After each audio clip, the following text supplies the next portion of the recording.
Hey guys, how y'all doing? I'm here to give you guys a recap on the new chapter of One Piece, which is on chapter 818.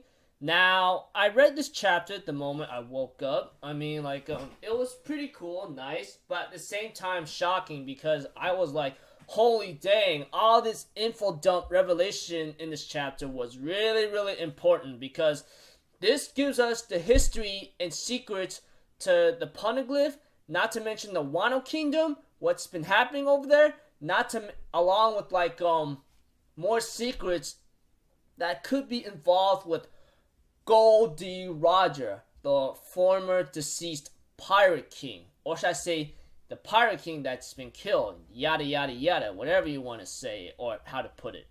So if anything else, let's get started.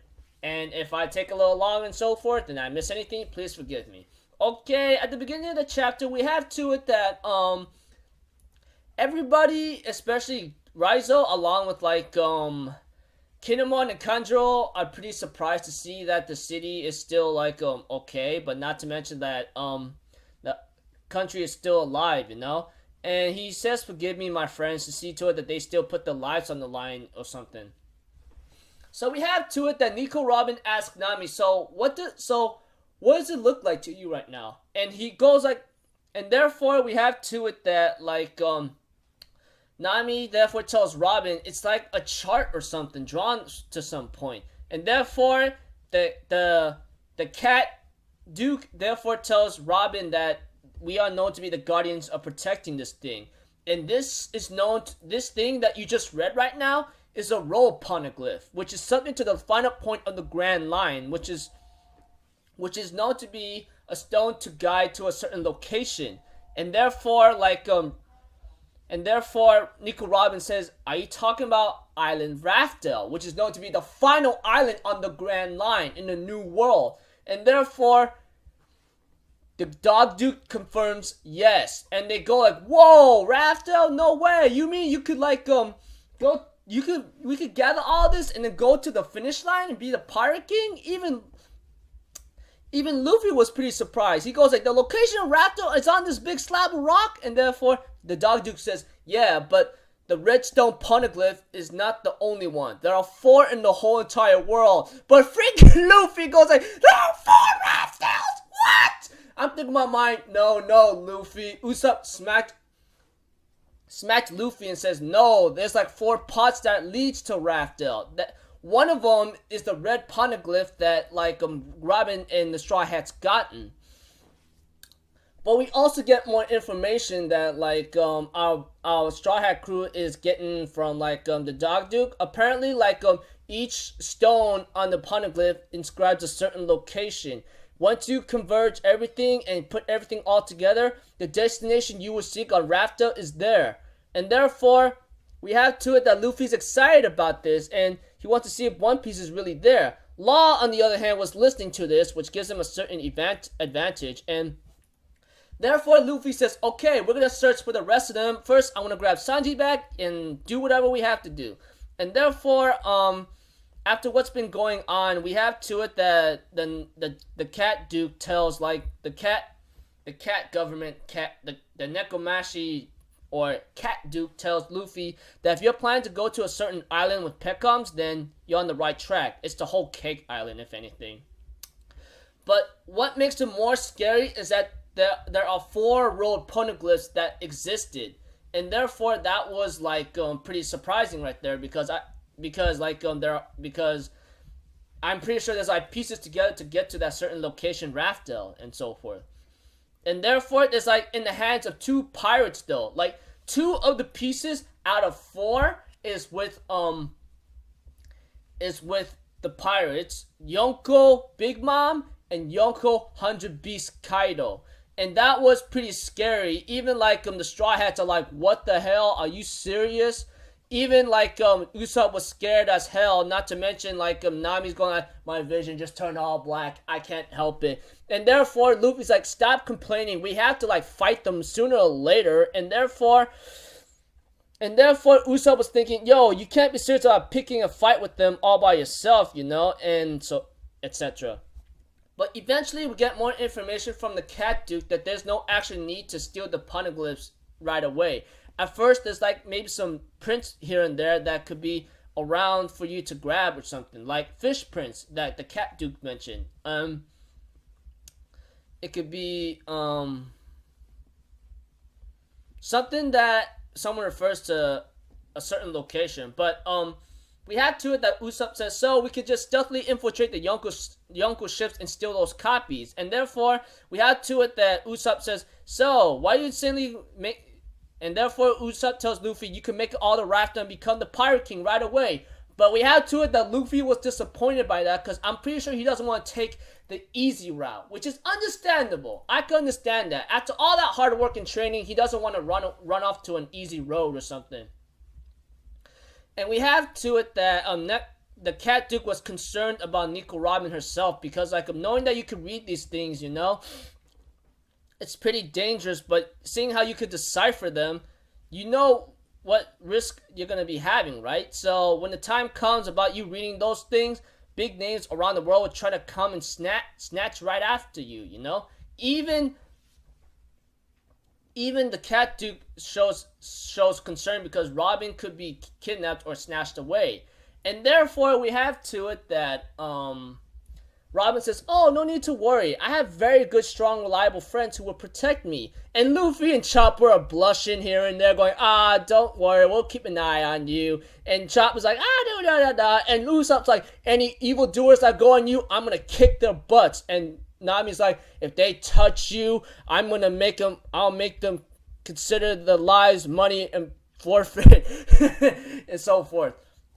So the Cat Duke was not really worried at all after that. But he also mentions about something about like Lord Odin Kozuki, which is very, very important because this guy is important behind the Poneglyph history, possibly.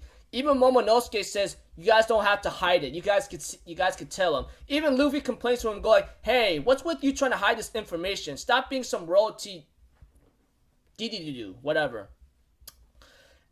But we have to it that the truth behind the Kozuki family lineage, which is Momonosuke's lineage, possibly, is that they were stonemasons. They're the ones that could actually like put like things into destructible books. Like those books are none other than poneglyphs. So these poneglyphs are not just messages, but they are known to be books, like indestructible books, like in terms of engraving them into stone, which questions right now what type of stone or what kind of material they use to make it so indestructible. That's one thing to question right now. And therefore, we have to it that even Robin's surprised about this. She goes like, you're saying that these poneglyphs are like spread throughout the world? And even Luffy asked Momonosuke, so you made these things? And Momonosuke says, no, it was not me who carved them, but my ancient ancestors from the past. And therefore, Luffy asked, hey, do you guys know what's written on there? He even asked Kanjuro, Kinemon, and Raizo about it. But apparently, they don't know any of the language, apparently. They can't read the ancient glyphs. But a lot of misfortune has been going around too long prior to a skill being handed down to Momonosuke. And they say the imparting of the knowledge ceased to be during his father Oden Kozuki's generation. When Brook mentions like, when you meant ceased, do you mean Momonosuke's father was... And everybody was like, he was, and they end up thinking the name like he was boiled into a piping hot Odin soup, which I just go like, huh? Strange. But Kinemon, Momonosuke, Kanjuro, Raizo, the Cat Duke, and Dog Duke was crying, and therefore Luffy's like, yo, you don't want to talk about it, no need to say it. But they end up saying it anyway, that Lord Odin was executed at the hands of a shogun of the Wano Kingdom and the pirate Kaido. Which is like, what? Kaido himself?